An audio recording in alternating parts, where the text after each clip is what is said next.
Alors, expliquez-nous, 69 chefs d'État, de gouvernement, anciens dirigeants ont été invités à déjeuner à l'Élysée hier, après l'enterrement, la messe d'enterrement de Jacques Chirac à Saint-Sulpice. Il y avait Emmanuel Macron, Nicolas Sarkozy, François Hollande. Chacun présidait une table d'une vingtaine de couverts. Parmi tous ces chefs d'État, beaucoup d'amis de la France, quelques personnages assez infréquentables. Expliquez-nous. Oui, c'est la règle du jeu. Quand on réunit 69 chefs d'État pour déjeuner, eh bien, il n'y a pas que des enfants de cœur. Il y a forcément des dictateurs ou des corrompus ou des dictateurs corrompus. Par exemple, hier à Saint-Sulpice, puis à l'Élysée, nous avons eu le plaisir d'accueillir à déjeuner Théodore Obiang, président de la Guinée équatoriale depuis 1979. C'est le plus ancien chef d'État en exercice de la planète.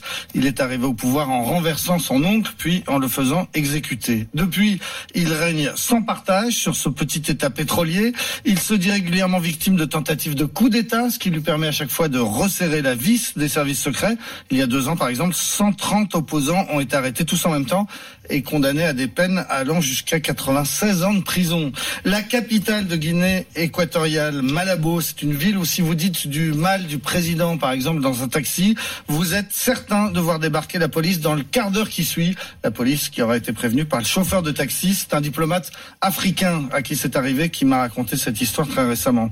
Théodoro Obiang a déjà désigné son successeur. C'est l'actuel vice-président Théodorin Obiang, son fils de 47 ans. Le vice-président est connu pour son immense fortune. Il possédait à Paris un hôtel particulier avenue Foch de 4000 mètres carrés avec 101 pièces sur 5 étages, dont la chambre à coucher qui dépassait les 100 mètres carrés. Le garage accueillait 18 voitures, 4 Bentley, 2 Rolls, 3 Ferrari, 3 Porsche. Entre autres, la justice française a saisi cet hôtel particulier et tout ce qu'il contenait dans le cadre d'une enquête pour corruption. En Suisse, la justice a aussi saisi les voitures de Théodorin qui ont été revendues aux enchères pas plus tard que vendredi dernier pour un total de 21 millions d'euros, dont 7 millions et demi pour une seule très belle Lamborghini Veneno Roadster blanc cassé, une belle voiture donc de 7 millions et demi d'euros. Les Obiang, père et fils. Voilà, Théodoro et Théodorin. L'un et l'autre voyagent de moins en moins parce qu'ils sont poursuivis. Théodoro et Théodorin. Voilà, Théodoro c'est le père, Théodorin c'est le prochain président. Ils voyagent donc de moins en moins parce qu'ils sont poursuivis pour détournement de fonds publics aux États-Unis, en Suisse, en France. Mais le père est tout de même venu donc hier à Paris parce qu'il tenait à rendre hommage à Jacques Chirac. Ce n'était pas le seul chef d'État assez infréquentable. Non, on a aussi remarqué la présence au déjeuner de l'Élysée hier de Faure Gassimbe, président du Togo, fils d'Eyadema Gassimbe, qui avait fait du Togo sa propriété privée.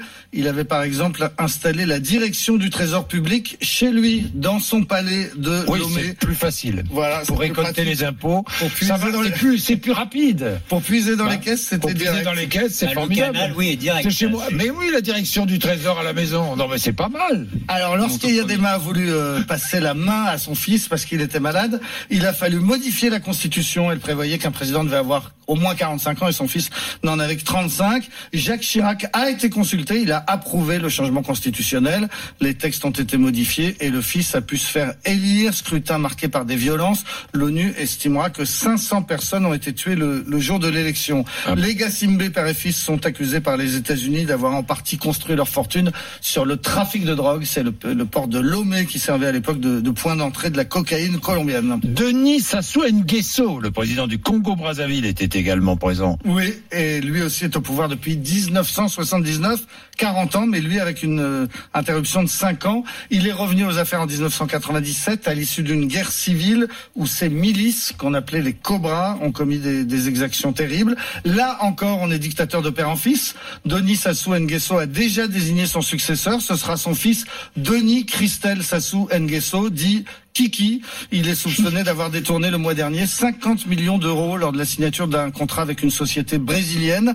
À Brazzaville, on raconte qu'il ne porte que des chemises faites sur mesure à 1500 € l'unité, ce qui est banal. Mais ce qu'il est moins, c'est qu'il n'aime que les chemises neuves et que donc tous les soirs, il jette à la poubelle sa chemise du jour, une chemise à 1500 €. Je ne sais pas si c'est vrai, mais ça en dit long sur la façon dont les Sassou Nguesso, père et fils, sont vus par les habitants du Congo-Brazza, pays où un habitant sur 2 vit avec moins d'$1 par jour.